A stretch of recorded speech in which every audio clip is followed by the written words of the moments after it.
really was. I was riding the elevator with him, I mean, like in 2000.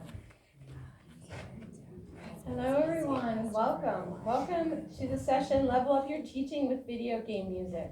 Our presenter, Emily Giles, has been playing piano as long as she can remember and started teaching while in college. She believes in a student-centered approach to teaching, emphasizing theory and creativity with a goal of keeping lessons fun. Outside of her teaching, she enjoys video games, tea, reading, digging for minerals, caring for her many pets, and plentiful other hobbies. She holds a BA in music from Coastal Carolina University and runs a lively piano and voice studio in Colorado Springs. Please welcome Emily.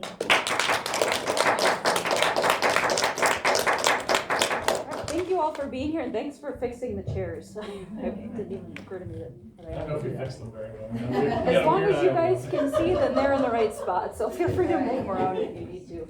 I was expecting maybe one person to come to this, so thank you for being here. I know it's the end of the conference. It's been an amazing conference. There's been some really cool sessions. I really enjoyed it. Should we shut the door? Yeah. Oh, are they coming in? Should we just say it out louder? They're coming in. Yeah. So in this presentation, I will be very briefly going over the history of video game music, kind of how it started and where it is today, as well as why this music matters to players and to students, and our students are the players in a lot of cases. I'll also be talking a little bit about how to use this music in your own studio, and I'll give you some examples of pieces that I've taught or pieces I teach all the time. And then very briefly, I'll have a QR code at the end that'll link you to my references and the YouTube playlist I have, and some important composers, but we'll see if we have time for me to chat about that a little bit. I won't really be talking about specific games that are about making music, because there are several. I don't know if you have any students that play rhythm games, but that's like Ocean, Beat Saber, Metal Hellsinger, I think is another one. But that could be a whole separate presentation, so I'm not going to touch on those. As a last note, I do not feel qualified to be up here in front of all of you, but thank you for humoring me, and hopefully you'll learn something. So let's jump in. So a little bit about me, because I don't think I know most of you.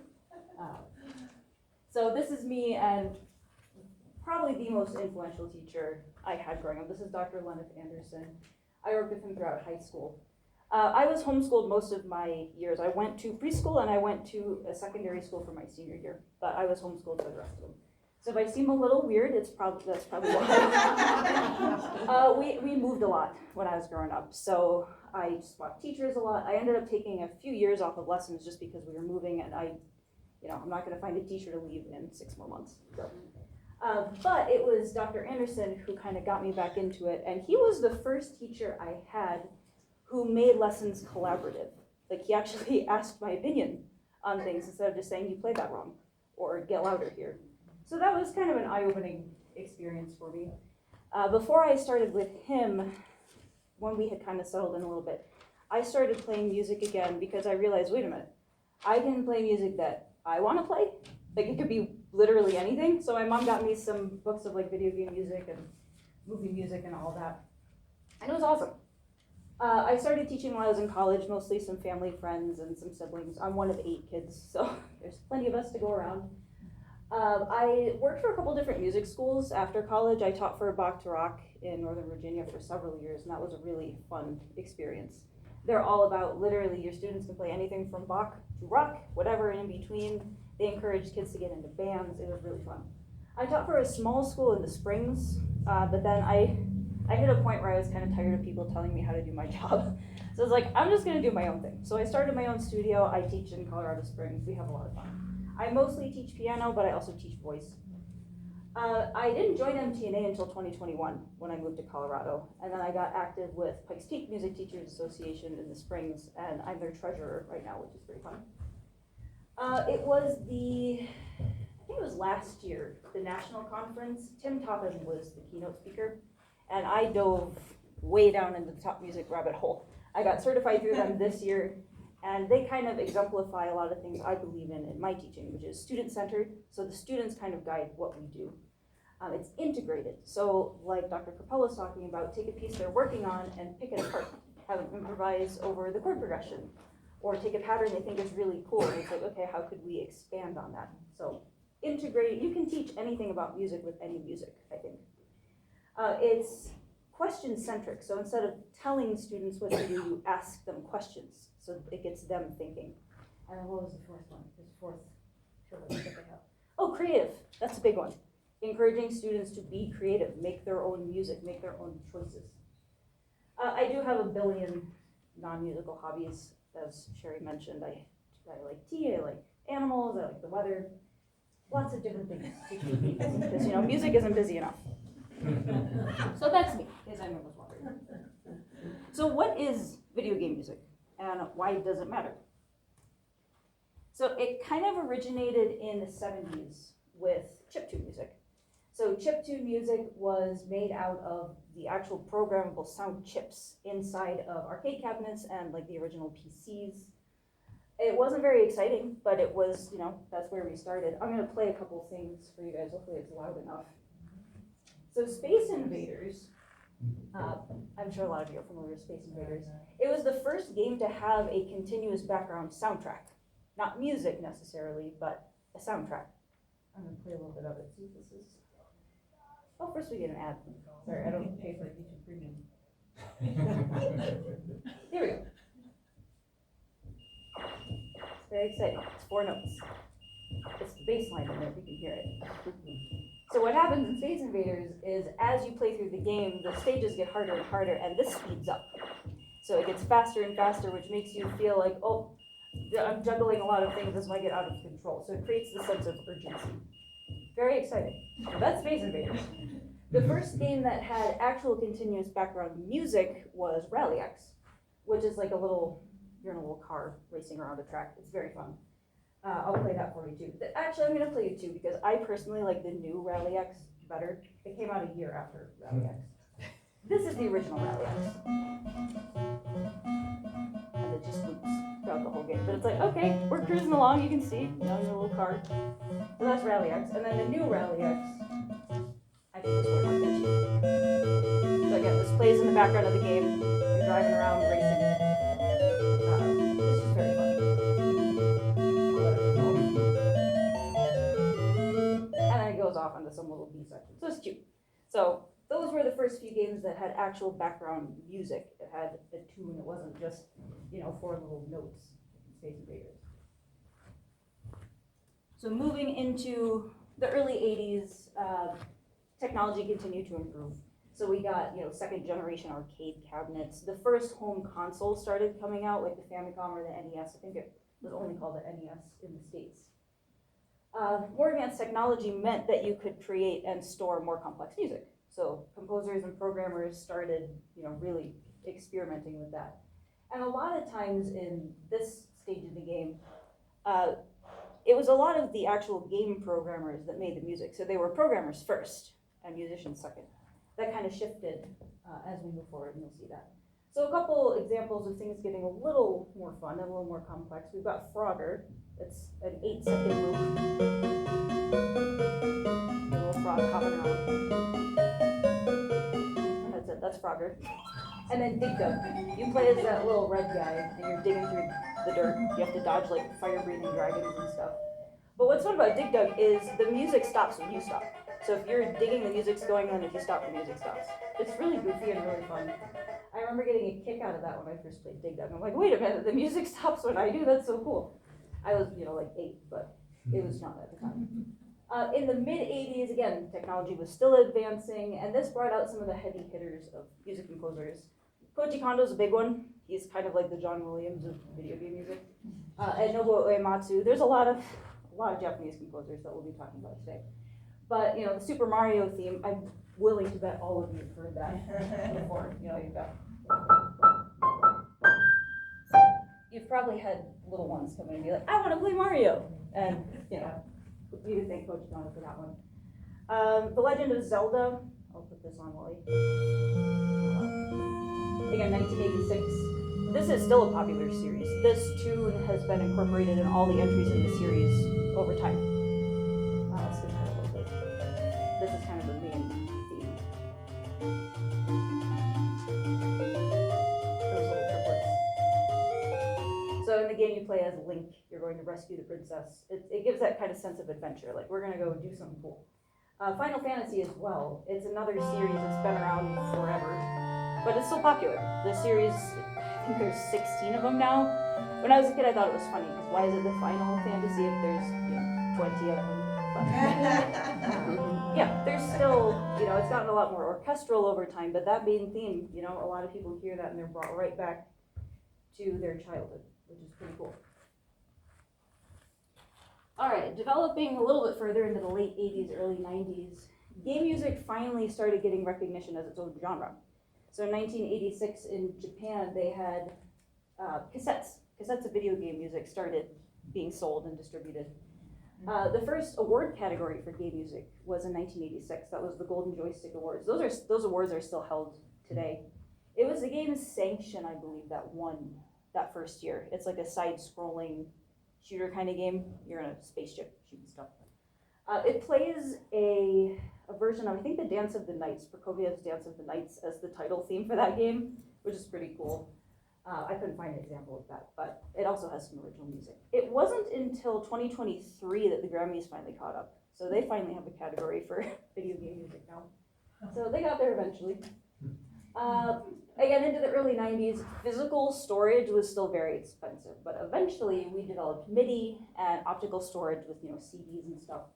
So this led to more music being pre-recorded. So it wasn't generated in the game on the sound chips, it was pre-recorded and stored in the game itself.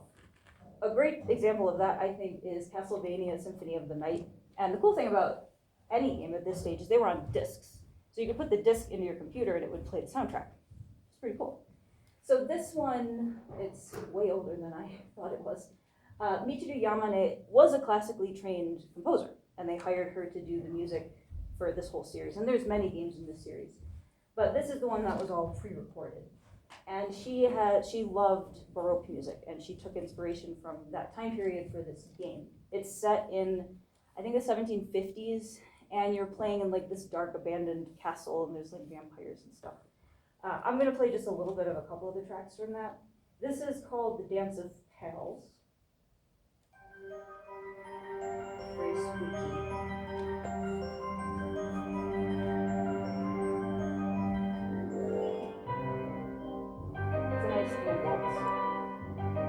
Very fancy. So you're running around killing vampires and doing whatever. The next one is called the Wood Carving Partition. This one is very Baroque. It's got cursive. It was like textbook Baroque music, but video game. And it kind of spins along. It's very cool. Not easy to play, but very cool. Let's see, moving on. So from the early 2000s into today, technology exploded and it evolved so quickly. That brought more advanced home consoles. Even arcade cabinets have gotten really fancy. I know arcades aren't as much of a thing as they used to be because of all the home consoles. In my opinion, I think it was the Wii that kind of brought gaming to more people. That was my first console that I owned, was the Wii. I think that came out in 2006, but that kind of broke down some of the barriers of gamers are these weird people that hang out in their computer rooms all day, and then no, you can have fun and play games with your family. A game that I apologize I'm going to talk about a lot today is Super Mario Galaxy. It's one of my favorite games of all time, but the soundtrack is amazing. Koji Kondo and Mahito Yokota were basically given free rein. They're like, okay, we have a new Mario game, but you're in space, and we want it fully orchestrated. That was the first time they had done that with a Mario game. And they came up with some pretty cool stuff, so we're going to hear several of those today. But there's very few limitations, especially for PC games. You can store massive pieces, just in the system. Minecraft is another cool example. I'm sure a lot of you have heard of Minecraft, be it the game or the movie. Still haven't seen the movie. My students keep begging me, like, have you seen it yet? Someday I'll have time to watch a movie. But Minecraft first came out in 2011, and it's continued to evolve over time. They're still updating the game, and every time they update the game, they add new music to it, which is fun. Some of them you can't find unless you find the tracks in the game themselves on music discs. Some of them just play in the background. It's pretty cool. It's evolved over time. Huge range of styles, too. There's some just kind of gentle piano pieces. There's some that are more like hip-hop. some that are very ambient. It's super cool. Another one is Destiny 2. I was gonna show the video, but I did not want to press all the buttons over there, so I'll play a little bit of, actually no, that's Zelda. We'll get to Deep Stone later, but it's an example of a game that itself is very cinematic. You know, it looks like a movie as you're playing through it, so the music kind of follows that idea. It's huge, it's vast, it's cinematic, you're in space doing space stuff. So why does this music matter? That's the kicker, right? Why should we care? So to the player, and keep in mind that our students are the players a lot of the times. At least for me, all of my students play games in some form or fashion. So one of the ways it matters is it can show you the intended play style of the game. If it's a new game, you're not sure what to do, you can listen if it's like slow and chill. Maybe you just take in the scenery, explore a little bit, see what you can find. If it's very fast and very tense, maybe something's coming at you, you've got to rely on your reflexes a little bit. As an example of that, let's see, where is that? Again, from Super Mario Galaxy. This is Daredevil Comet. There. So the picture on your left over there, you see Mario's got his one little circle of health. This is playing in the background while you have to fight a boss, and you're not allowed to take any damage. So you basically have to do a perfect run. I hear this and I get stressed out. But it's got that tense kind of driving beat to it, and it's like, okay, we've got to work some magic here to get through this. Another thing that some games do, which is really cool, is it kind of, like one of my friends said, you're rewarded with the music revealing itself to you. I mentioned earlier Metal Hellsinger, not a game for everyone, it's very dark, but it's a rhythm game, which is really interesting. You're fighting your way through like all these monsters and demons, but every perfectly timed hit you get makes the music grow a little bit. So the better you are at the game, the cooler the music's gonna sound. It adds more layers, it adds more vocals. It's very interesting. Super Mario Galaxy also does this. The picture here on the right is, I don't know how well you can see that, but there's this part down here that's actually illuminated, and there's more that's in the dark. But in the game, as you progress, the music starts off very small, very like a music box. I'll come on to the background while I talk about it. This is the first iteration. It's a cute little box, you know. So this is when you first get to the game. There's not very many areas you can access yet. But, you know, it goes on. It's cute. The second iteration is you get better at the game and you collect more power stars and light up the observatory. There's more instruments in there already, right? It's grown a little bit. A little heart thing. So it's like, okay, we're settling in, we're doing stuff. And then the third iteration is like full orchestra. I'll let just the beginning of it play.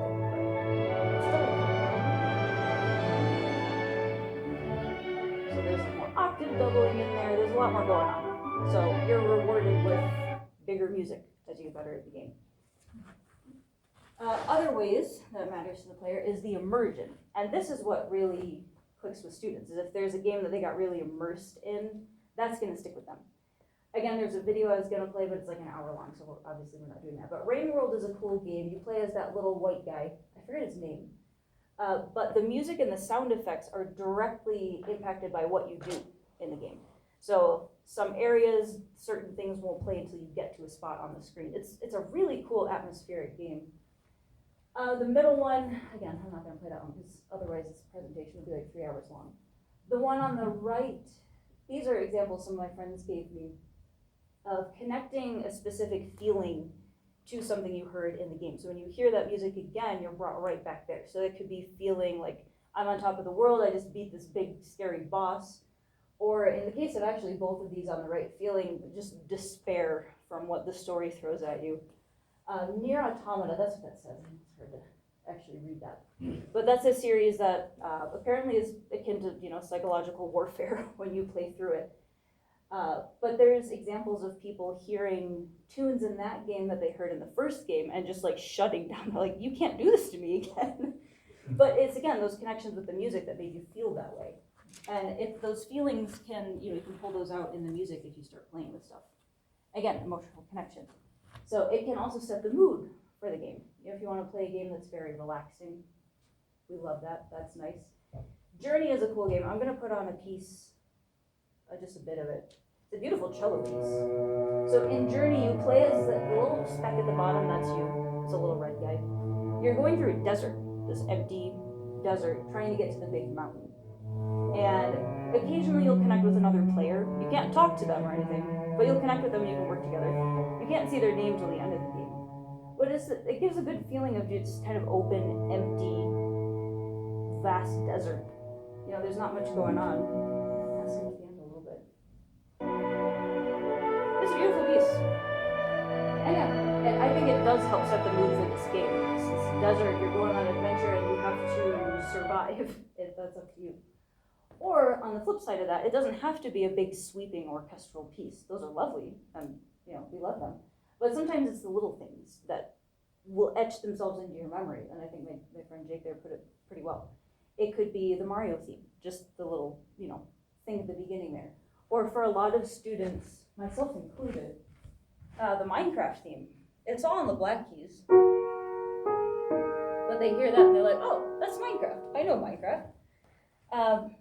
Which is really cool. Most people, when they play games like this, it helps them relax. Or some games are very stressful, but I am personally not into those games. So why this music matters specifically to students? I think one of the big ones is it's modern music by living composers. A lot of my students, at least, do not care about music by some old dead guy, which is fair. A lot of them have no connection to classical music. You know, I grew up watching Looney Tunes and listening to classical music at my grandma's house, but, you know, the same can't be said for everybody. Some of them grew up playing Minecraft or Five Nights at Freddy's or whatever they're into these days. Now, that doesn't discount the value of classical pieces and, you know, the stuff that's been taught forever. There's a reason it's popular. There's a reason it's worth teaching. But sometimes we have to meet them where they are, and then we kind of ease them into other stuff. That emotional connection again, if we want our students to be good musical storytellers, maybe we start with a story they already have. So if it's a game that they love and they can picture in their head a scenario like, okay, I remember fighting this boss, how did that make me feel? What happened? And then they can translate that into the music without, okay, you've never heard this piece before, let's turn it into a story. That's really hard for a lot of students if they don't have practice with that. But yeah, if our goal is to create lifelong musicians and kids that just love making music, sometimes we do have to meet them where they are. And if that is a Mario theme, hey, more power to them. Also, again, music can be kind of a gateway drug to other things. So it can bridge the gap between music students already know and they already love to maybe music that we want them to love. So for example, the Castlevania soundtrack, very Baroque, very spooky. But you know, if a student hears that and they love it, maybe, okay, let's try some Bach or some Scarlatti, something in that time period. Super Mario Galaxy is very orchestral, very melodic. Maybe that gets them into some Chopin waltzes or some Mozart pieces. Minecraft, there's so many genres in there, but the game itself, it's all about using your imagination to create things. So maybe that's a gateway to some more impressionistic type music. All those colors, and it's very evocative. So I believe it can be a gateway drug. But another important thing actually is it doesn't have to be. If you have students that just don't want to play classical music, maybe they don't have to play classical music. You can still teach them good technique, good musicality, all that stuff, but with this kind of music instead of the same 30 pieces everybody's learned. Not that those pieces are bad, just some students legitimately don't want to do it. And I think that's okay. So getting into using some of this music in the studio. I've got three kind of subsections here. So one is certain pieces I pulled for technical development, certain techniques you can teach with them. Musical development, so specific aspects of artistry and musicality. And then the last one is just like general musical concepts that you can get to with all this. And there's so many more examples out there, but these are just the, you know, this is scratching the surface. So at a beginner level, this is a fun piece that I've used a couple times now with students to teach wrist rotation. It doesn't have to be Matthew Monkey all the time. We can do other things. This is from the game Undertale, which I haven't played yet, but my sister did. She loved it. I have some students that love it. It has some very, very modern music in it. If you've heard Megalovania, that's from Undertale. But yeah, this piece, there's a lot of those fourths and fifths, and that's perfect for teaching them how to do this. It's great. Basic finger crossing too. Obviously the fingering, that's up to you and your student, but there's a few places where it makes sense to cross two over your thumb, for example, or just change a hand position. So this can help them do that smoothly. Depending on the student, you also have the option to add in the baseline. This is a lead sheet. It's kind of hard to see, but there are tiny little chord symbols up there. So if they're ready for it, they could try adding just the baseline to start with, or chord shells. Or if they're feeling spry, try adding the whole chords. Or turn it into a duet. Once they get the melody down, you fill in the chords with them. And then, if you're playing a duet, you're having fun. So that's a pretty good one. At a more intermediate level, I love using this one. It's from Plants vs. Zombies. I don't know if any of you have heard of that game. It's super fun. Lord Shigehara did the whole soundtrack for that. It's mostly piano. There's some string instruments in there now and then, but it's goofy. It's these cartoon zombies and you're fighting them with plants. So this is an excerpt from the night stage piece. So part of the game's during the day, part of the game's at night. This happens at night. So some of the things that you can work on in here are crisp but soft staccato. I know when I start teaching students staccato, their first instinct is, okay, I'm gonna hit the keys. Like, no, we have to be gentle. But gentle and crisp, that's something that some students can struggle with. And this is a very fun way to do it, especially if they've played the game. There's a counter melody that shows up in the left hand. You can see that on the second line. So balancing, getting them used to the idea of balancing the melody versus the accompaniment. Clean eighth notes. There's a lot of eighth notes throughout this whole piece. And you want them to be clean so it has that crisp kind of sneaky, goofy sound to it. Keeping a very steady beat is another important one in here. There's a lot of rests throughout where both hands have rests and they have to feel that whole beat where nothing's happening. You just have to let it be, feel the beat. It also makes a really fun duet. So if your student might not be ready to play it with both hands, they learn one part, you learn the other, and then you switch. So much fun. I've had a few students that if they come into their lesson and they haven't practiced or they forgot their books again or whatever, we'll pull this one out and we'll just noodle around with it, and it's always a good time. So that's a fun one. At a slightly more advanced level, not like full-on advanced, but a little harder than night stage. This is a piece from World of Goo, which I love that game. It's a physics game. When I first saw the sheet music, I was like, this looks like an etude. And it does look very much like an etude. It has these big sweeping sextuplet figures. Later on, there's some tenutos where the actual melody, it's not a true melody, I don't think, but the melody comes out, and throughout some of it, the left hand's doubling that, or it's playing a harmony with that. So you can really get into balancing multiple voices, keeping lateral motion throughout all these big, huge, I think it's just a D minor chord, but keeping that motion going, keeping the hand relaxed while bringing out those tenutos, keeping the overall volume from getting too loud. Pretty cool piece. It sounds kind of windy. I play it for you, but again, this presentation could have been like 5 hours long. So, but yeah, that's a cool one to bring out. And I've had students play this one that they've never even played the game, but it's a pretty cool sounding piece, so they still enjoy it.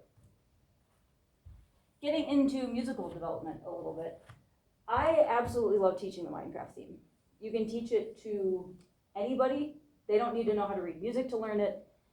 If you take out just the right hand part and make some changes, it's just black keys. So right hand's on a set of 3, left hand's on a set of 2. The left hand has to cross over to a higher set of 2 at one point, but that's it. So if they can do this, they can play the Minecraft theme, which is great. Young beginners love this one. I've used this in first lessons with some students. They'll come in and, we'll do some basic stuff and I'll ask them what they're into and they say Minecraft. I'm like, you want to learn how to play Minecraft on the piano? And they think it's so cool. I've used this to hook more than one student into the idea of piano lessons because they're like, wait a minute, this can be fun? Yes, music is fun. Just as fun as Minecraft, believe it or not. Yeah, sometimes, not all the time. I remind my students, my older students of that. It's like sometimes music will steal your soul, but it's okay because then you can just go back and play Minecraft and have a good time. Older students, or I guess more advanced beginners that you think can handle it, they can also try the left hand. There's some extra notes you can add if you want, but it's pretty much 3 notes. That's it. So it's just the timing that's kind of weird for some of them. You can also work a lot with dynamics and expression on this. It looks kind of wonky because the top line is the whole first page, so I cut off the rest of the first page. So when I teach this to students, I tell them there's just 4 patterns you have to learn. So the first pattern, you repeat it 4 times. So you'll want to do something there to break it up, right? If you're just playing the same pattern 4 times, the same, kind of boring. So even with little ones, you can talk to them about, okay, let's start really, really quiet. We're going to get a little bit louder, and then just a little bit louder. A fun thing to do too is ask them what they think the loudest part of the piece should be. Sometimes they'll just pick a random spot and, okay, let's try it. Other times they'll think about it for a second, pick a spot, and then, you'll ask them, they'll give you some wild answer. Kids are a riot. But, you'll ask them why, and they're like, oh, that's where the zombies come out. It's like, oh, okay, that's where the zombies come out. Let's, make it louder there, or whatever. Rhythm. There's a lot of long notes in here. There's some ties. They don't have to know that it's a tie, but they should know that, okay, I have to hold this for 2 beats, or I have to hold this for 3 beats. Lots of counting that you can do. And again, they never have to see the score. The score is kind of scary if you're just starting piano lessons. But again, learning how to count. You can also incorporate very rudimentary pedaling if you want to. If the student will not take their foot off the pedal, like, okay, we're gonna make that intentional. They can hold it down for like the whole first page, and then it's like, okay, where do you think it starts sounding gross? So, there's so much you can do with this piece. I could talk about this piece forever, but I won't. Okay, slightly more advanced here. This is another one from World of Goo. This is Ode to the Bridge Builder and Brave Adventures. They're kind of the same tune, they're just in different keys. So this arrangement does change keys halfway through. You have that really triplet heavy pattern in the left hand. And if your student can't reach an octave, just leave out the bottom note, it'll still sound good. Or have them play only the bottom note. The chord progression is very simple. So even just from that, there's a lot you can do. Like Dr. Capel is saying, take the chord progression, have them improvise on top of it. There is a key change. It does start in kind of a tricky key. It's D flat major, which I don't know if there's a ton of intermediate students that are playing in D flat major, but it's a good introduction to it. It's not a hard key, it just looks very intimidating. It changes to F major, I believe, in the second half of the piece. So they have to deal with the key change, but it's a kind of, I call it a nice key change because it's taking flats away instead of adding more flats. You can also, again, get into artistry and repetition. There's a lot of repetition in this piece, but you can, talk to your student about how do we make it different every time.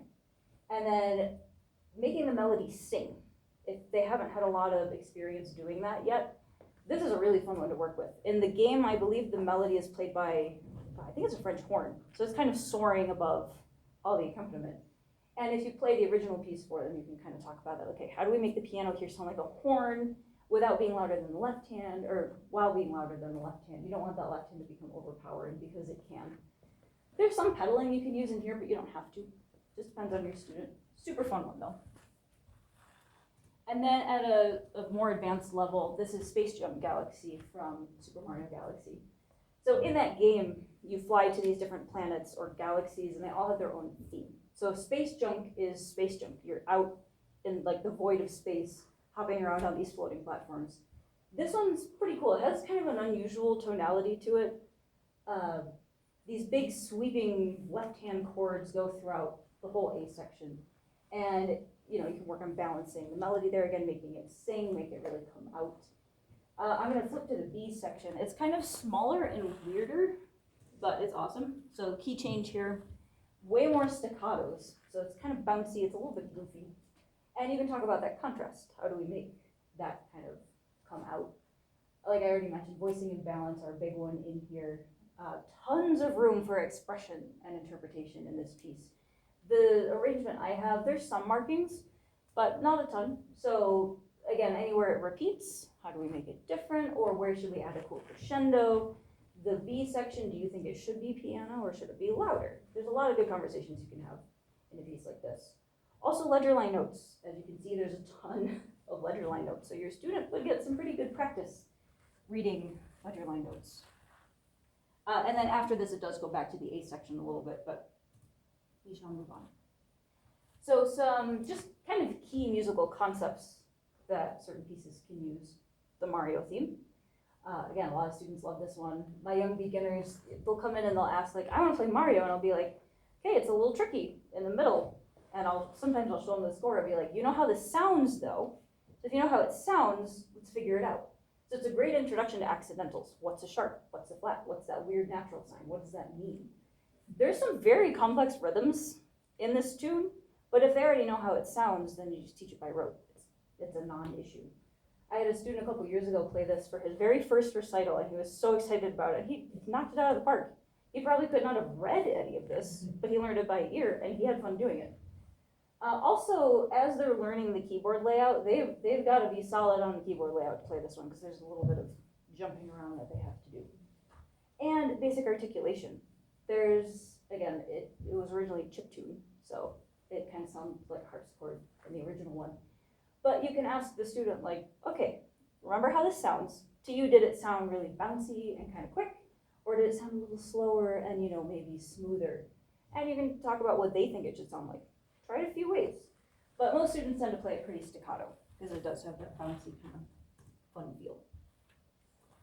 Another piece I love teaching is the Tetris theme, which is actually a Russian folk song. I believe it's called The Peddlers. And Hirokazu Tanaka kind of adapted it to fit into the original Tetris game. It was known as the Type A theme. And it's another one I'm sure you've probably all heard at some point. But my teenagers tend to love this one. I've had a few teenagers that, they come in and it's like, okay, how'd this week go for you? And they're like, okay, cool. And pull this one out and you're like, let's try something different today. Let's play Tetris. And something goes off in their brain. They're like, oh, I know that. That might be fun, even though they don't want to show you that it's fun. I've had a couple of students, I'll give this to them and they'll learn it in like a day just because they enjoy it so much. And it gives you a chance you can chat about the history of the piece, which is fun to do with any piece. It's mostly in a minor key, so that's pretty cool. Again, super simple chord progression. So there's a ton you can do with just the chord progression. Play around with that. The form is easy. Great introduction to voicing and balance again, because that left hand can get super overpowering real fast. And that's usually how they play it. Everything's loud and it's like, I'll record them and they'll be like, okay, listen to this. Do you hear the melody? And they're like, no. So you can work on balancing that, which is really fun. I had a student who, this kid just devours repertoire. I need to buy some more books for this kid, which I love. But I brought this piece to his lesson one day to use as kind of a warm-up. Let's try something different today. And, he sight read it. He played it a few times. He played around with the tempo. And then he flipped it upside down. He's like, I wonder what it would sound like if we played it this way. I was like, I do wonder what that would sound like. Why don't you try it? And it was really weird, trying to read it backwards. And he struggled because it's hard to do. But we split it up. We did it together. I tried reading the left-hand part upside down and backwards, and he tried the right-hand part. It was very weird. But then, after his lesson, he walked out, because I go to his house to teach, and he told his dad, I just learned how to play cursed Tetris. I'm like, yeah, I guess that's what we did today. Tetris and then cursed Tetris. And he still tinkers with it from time to time, which I love to see that. Such a fun piece. This is a piece I played a little bit of earlier. So the wood carving partition, it's a pretty advanced piece. It's not, any kid's gonna walk up and play it.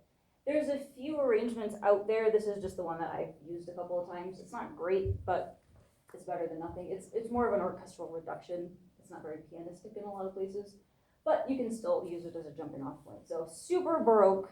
You can talk about, at least trying to emulate that sound on the piano. How do we make it kind of sound like a harpsichord? I know you can't really do that, but it's a fun conversation to have. It's mostly minor. There's a couple major sections. It's a pretty long piece. There's a few places where you will have to arrange for a smaller hand. I can only reach an octave. That's all I got. So I'm very used to doing that, which is helpful with students who usually can't even reach an octave sometimes. So you might have to get creative, but those are good conversations to have with your student anyway. It's like, okay, if you do come across a piece in the wild that, you can't reach something, what can we do to fix that? There's some weird chord progressions in this one. So you can go through, you can talk about that, you can talk about the form, voicing and balance again, which, that should be a conversation in every piece. But, you've got that Baroque style going on here. So also pedaling. Pedaling is kind of complex in this one, so this is a good way to kind of introduce the student to more advanced pedaling, half pedals here and there, and kind of ignoring what's on the page because there's some questionable pedal markings in this arrangement. This is the beginning of the piece, and then this is some of the end of the A section into the B section, but very cool. There's some big, tall rolled chords. Those usually are fine for a smaller hand. You just have to really get your elbow into them.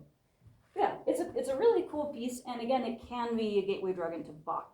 I love Bach. He's one of my favorite composers. My teacher in college thought I was nuts because he asked, oh, who's your favorite composer? And I said, Bach. He's like, what's wrong with you? I don't know, he's got cool music. Okay, we should have time to do this. Some of the ways I've found arrangements, because it can be tricky to find arrangements of certain pieces or from certain games. It's getting better though, which I love to see. So again, this whole list is on my references page. There's a code for that at the end. But these are some sources I found that have been pretty good.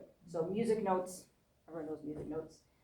Chrissy Ricker, Jennifer Eklund, and Smart Game Music. Oh, and Piano Sam. Those arrangers tend to do very good beginner level arrangements of all kinds of stuff, not just video game music. But Chrissy Ricker and Jennifer Eklund specifically, I found some great, like, you're just starting to play arrangements.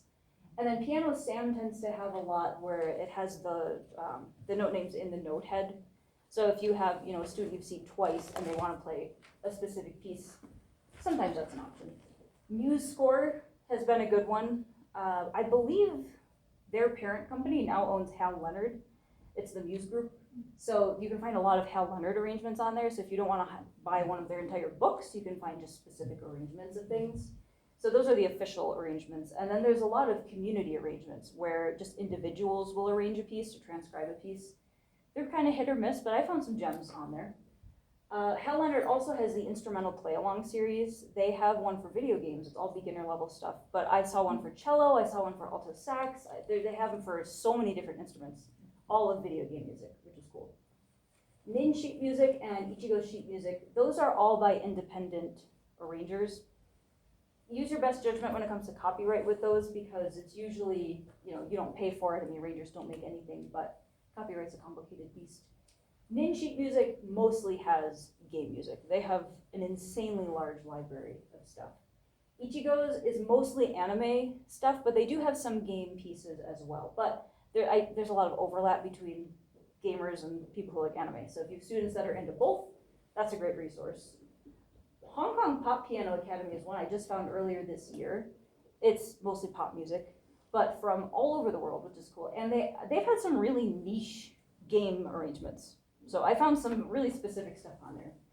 Also, check the video descriptions of YouTube videos. If a student comes in with a video and they're like, I want to play this, sometimes there will be in the description a link to that channel's website, or they might have a link to like a sheet music or a music note page with their arrangement laid out.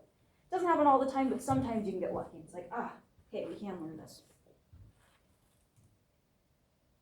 This is a question that is worth answering. What if you can only find one level of an arrangement and it's wrong? Don't panic.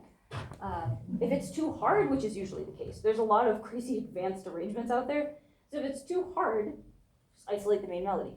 Figure out how they can play just the tune. And you can even have them find it, because sometimes it's hidden in other voices.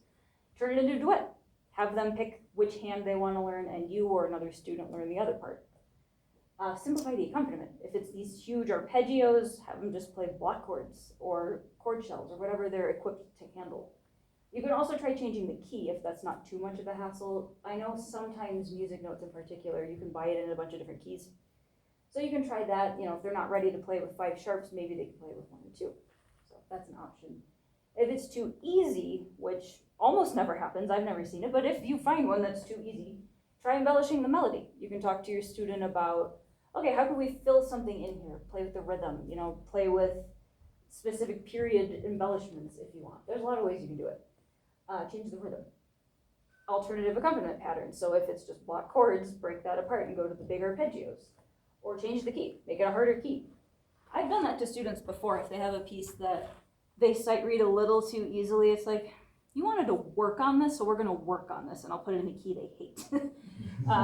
They only hate me for it for a little while. They're like, oh, I can do that. It's like, told you. Sometimes I know what I'm talking about. This you can take a picture of if you want. Again, this is on my resources list, but this is some of the big composers you'll probably encounter if you dive down the video game music rabbit hole. Koji Kondo, Mahito Yokota, and Kazumi Totaka, they're like the big Nintendo guys. So Mario, Zelda, Mario Kart. There's a link to it on the resources page, but Kazumi Totaka, he has a little Easter egg tune that it's been in every single one of his games since I think Mario Paint, which was 1992? So every single game he's worked on, it's hidden in there somewhere. Sometimes you really have to dig for it, but it's cool. Kyle Gabler, he did World of Goo, he did Little Inferno, Human Resource Machine. Nobuo Uematsu's Final Fantasy, that's his big thing. He was also in a band. I think I have a link in the resources as well. It's a super old video of him. He's this awesome mustache, like playing the keyboard in his band. Very cool. I think the Black Mages was the name of it. Michiru Yamane, she did Castlevania. She's done a few other games, but that's kind of her baby. Yoko Shimomura did Kingdom Hearts. I haven't played any Kingdom Hearts games, but I have a few students that are really into those. She did one of the Final Fantasy games, but I think she's collaborated on a few other ones with Uematsu. Keiichi Okabe did Tekken, Dragon Guard, the Nier series. Bear McCreary is kind of an up-and-coming composer. He started in like TV and film music, but somehow fell into doing video games. So he's done some Assassin's Creed games, God of War, lots of like Norse-inspired music. Pretty cool. Toby Fox did Undertale, Deltarune. He's done some stuff for the newer Pokemon games as well, so you may come across some of his stuff. We've got the Destiny guys.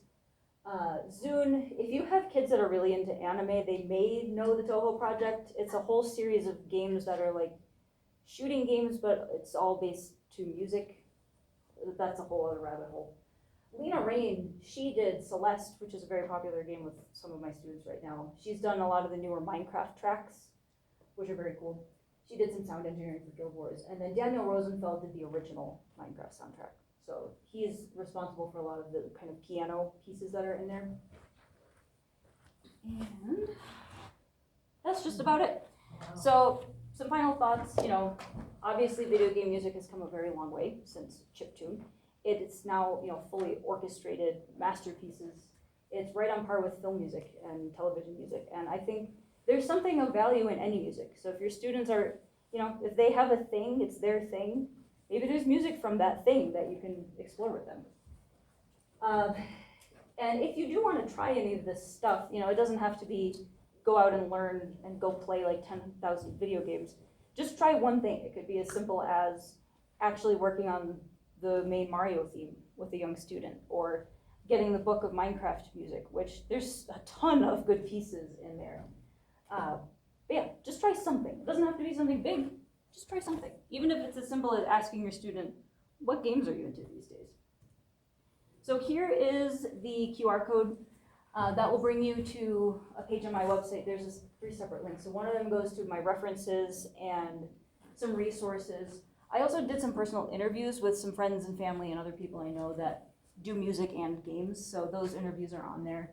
There's the YouTube playlist I used, so all those pieces you could listen to the whole thing. I do recommend listening to some of them. There's some extra pieces on there too. And then I have an Amazon list of specific books of sheet music that you can, poke around at. The Minecraft one's on there, there's some Mario stuff, some Zelda stuff. There's a bunch. So I will come back to this in just a sec. I think we're out of time. Yeah, just about. Well, Emily, tell us the difference between an acoustic piano and a digital. Are the kids satisfied with an acoustic piano? If it's all they know, yes.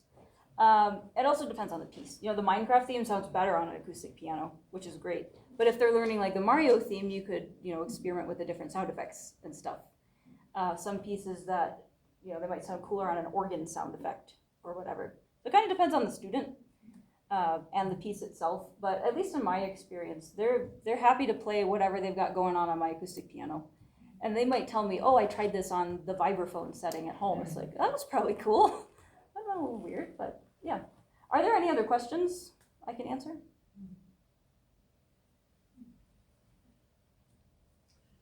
Just actually another question. I will just say I love your presentation. Oh, thank you. Just personal testimony here, use of video game music in lessons. Over the past 6 years or so, I've had my eyes open. I'm not a gamer. My husband is, and a lot of my students are, including my adult students. And I've discovered that it's actual music. It's not.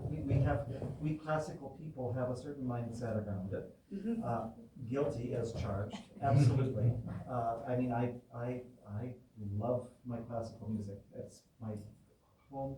But I discovered that, like Final Fantasy, when I hear my husband playing Final Fantasy, and that theme that you played, mm-hmm. that is in its current iteration is beautifully. I say, what is that Elgar piece? Oh, and of course it's not Elgar. It's Uematsu. But it actually has real quality to it. And a lot of the Final Fantasies, and there's a new one called Clair Obscur, which is a very dark, sad, melancholy video game apparently, but has a beautiful theme that is not a waste of time to teach students. Yeah, I'm glad more people are starting to realize that and talk about that, because I think for a while people thought video games and they thought, like Space Invaders, it's all these beep boop noises, Right. but no, it's good music, Yeah. and there's a lot of good music coming out of video games, especially these days. So, yeah, thank you. Anyway, I've had a lot of students in the last decade in particular who have been drawn to classical music because of video games, right? Where they're like hearing orchestral sounds and like, I want to learn how to do that, Right. right? And they'll get into composition, Mhm. and that kind of thing because they just love music, and this is how they get hooked. actually. Exactly, that's what So gets them in. yeah, I I know- say yes to it every time. Yeah, and Someone's that's like, awesome. I love this video game. I'm like, okay, let's listen to Figure it whatever out. theme you like, and we'll pick it out by ear and find an arrangement if you want. And, Yeah. On the flip side, there's some games that incorporate classical music. I've had a few students recently playing a game called Grow a Garden, and it uses the piece Morning as one of the pieces in there. So it's in a lot of the method books. You'll come across it, Yeah. and they'll look at it, and then you play a little bit of it. They're like, oh, that's in Grow a Garden. And then suddenly it's way more fun for them to learn because it's not just this old dusty piece. They have a connection to it. So it's so cool. Is most of the music easy to get? For the most part. It depends on the game. If it's anything Nintendo, like Mario, Zelda, there's a ton out there. For some of the smaller, more niche games, you might have to do some digging. But especially these days, there's a lot more out there. So usually you can find something from any game. So it's out there, for sure. Probably where to start is what are they playing, Yeah, I would start there. Ask them, what are you playing? It's probably Minecraft. Yeah.